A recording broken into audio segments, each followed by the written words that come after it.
but I'm going to tell you clinically what the suggestions are that we do and get us framing out next steps with a clear idea of what best practices are.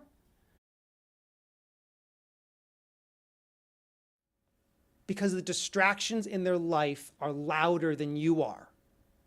At the heart of it is you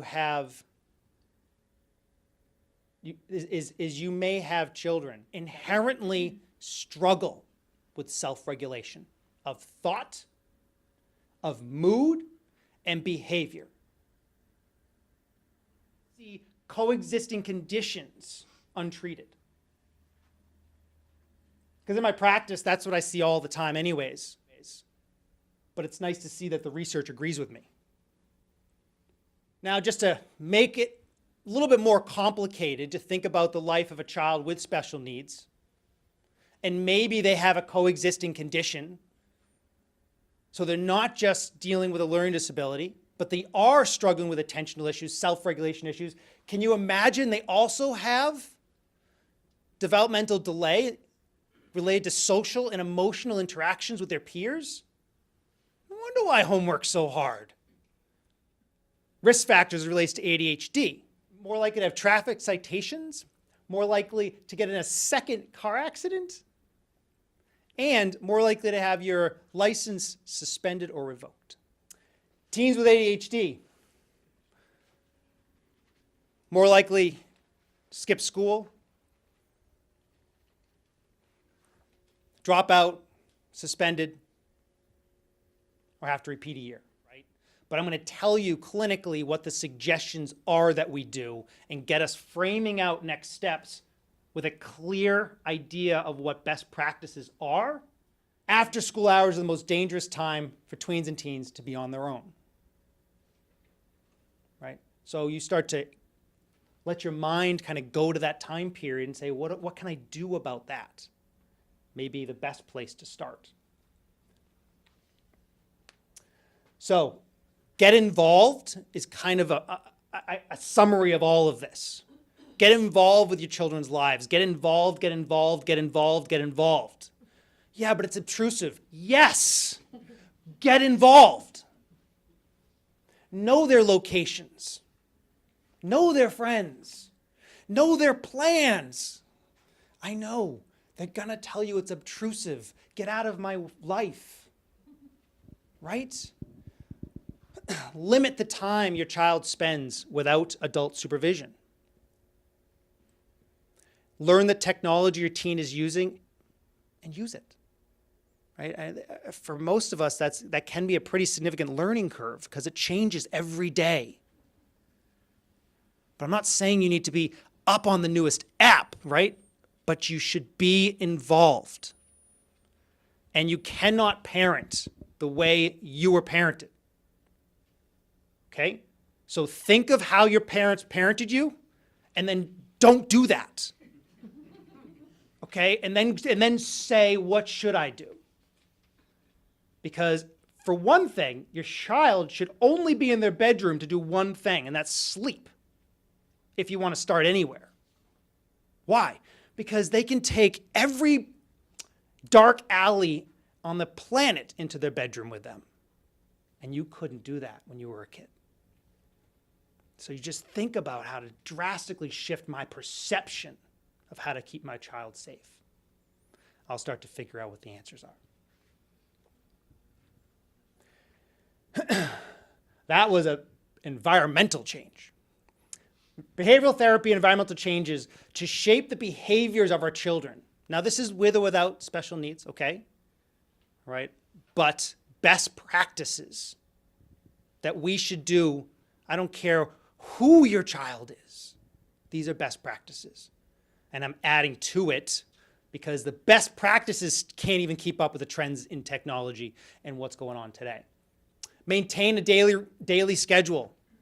Know your child's schedule. If they don't have one, make one for them. And say, here's your schedule. I love you. Keep distractions to a minimum. Now, I love that. But here's what that means. Right now, social media is louder than you are. Okay? So when they have a decision to make, guess who they're not listening to in their ear? Mom and dad are not on their shoulder. Because the distractions in their life are louder than you are. So you have to find a way to become louder. And I'm not saying discipline. I'm just saying be present, be involved, be proactive, and be louder than the technology and the social media and the bombardment of being a teenager today. Provide logical space for your child to keep their schoolwork. Just help create structure in their life. Physical. Because have you ever seen a messy room? Does it feel good? No. So children with special needs struggle all day long. And then they come home and you need to provide evidence of where structure can exist, where therapeutic environments can exist, where they can find a way of just finding a place to decompress. And if they walk into a home that's as chaotic as the school life they live, you're just helping to perpetuate a belief cycle in their head that they are in total chaos. Set small and reachable goals. This has everything to do with expectations. If you want my first suggestion on how to be louder than them, my first suggestion is write down your expectations. Some kids just have a dialogue and you form it into a paragraph and then you have everybody sign it. It says, this is our expectations of you. This is the expectation you have of us as parents. Now we have a roadmap. We have a clear, defined set of rules of engagement of what we as your parents want for you as our child. Reward positive behavior. This is the opposite of nagging. Okay? So they use the word, we know what nagging is. Nagging is when you chronically see something that you don't like and you just complain about it repeatedly until it changes. And when it doesn't change, obviously you have something called nagging. Changing that story by setting expectations and rules and daily schedules and really clear defined plan for your child's day, you can start to create positive behavioral rewards that promote. Now this is really just to help them break the cycle of negative self-thought, negative self-identity, and to help them start to create positive life patterns. Charts and checklists. Checklists are awesome. Limit choices.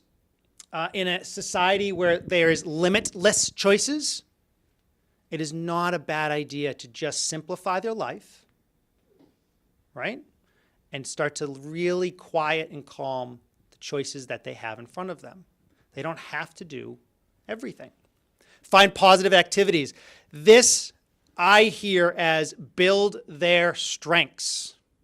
Find what they're good at. Find what they're passionate about. Right? Dr. Hallowell would call it cognitive strengths. It's their innate interests and start to expand upon them. In the chaos of being a child with special needs and the struggles, nobody lets them know what they're good at. Everybody lets them know what they're not good at, and then they get the grades to prove it. And they have the nagging parents to prove it. Focus on what they're good at and give them a roadmap towards building that strength into a career. And the hardest one of all is stay calm and consistent. It's hard, but if you start at the top and work your way down, by the time you get to the bottom, it's actually easier. Because you've done a lot of other things right, so you're not constantly berserko, yeah. I took a couple of statements from the earlier slide that but to reiterate, their striving instincts is that cognitive strength. It's that innate ability. What are they good at? Now I see too many kids forced through the educational systems, and they should be at a voc school. You know why they should be at a voc school? because they're amazing with their hands. And everybody thinks they need to graduate from a regular high school. Guess who lost out and is still searching for what they're good at? Right? So pay attention to what they're good at and don't project your identity on them. Let them decide. Let them be the voice and listen to where their strengths are, be their suggestions, and start to let them move in a direction that truly defines what they're capable of, or else they'll continue to define with what they're not capable of. Mirror traits, hard to do, but if you can catch the moments when you're nagging, that's the moment to say, what am I nagging about? And is this a trait that I can start to define positively? Okay. Oh, yeah, an example. So, well, 3 would be, stubbornness, right? It's a great example because we think of stubbornness, and from a cognitive perspective, it's known as rigidity. I want things my way, right? And if I don't get it my way, I'm going to have an adult temper tantrum. I'm talking about the kid, right? Parent, kid, right? Parent, kids. Yeah, so the kid will have a temper tantrum because they didn't get their way because of this rigidity, this stubbornness. Now, I see that as a gift if it's harnessed and moved in a purposeful direction towards something they're really interested in. Right? Because that stubbornness may make a phenomenal entrepreneur that will never give up on their passion. But not if they're treated as being just stubborn, and that's negative because you're not doing what I told you to do.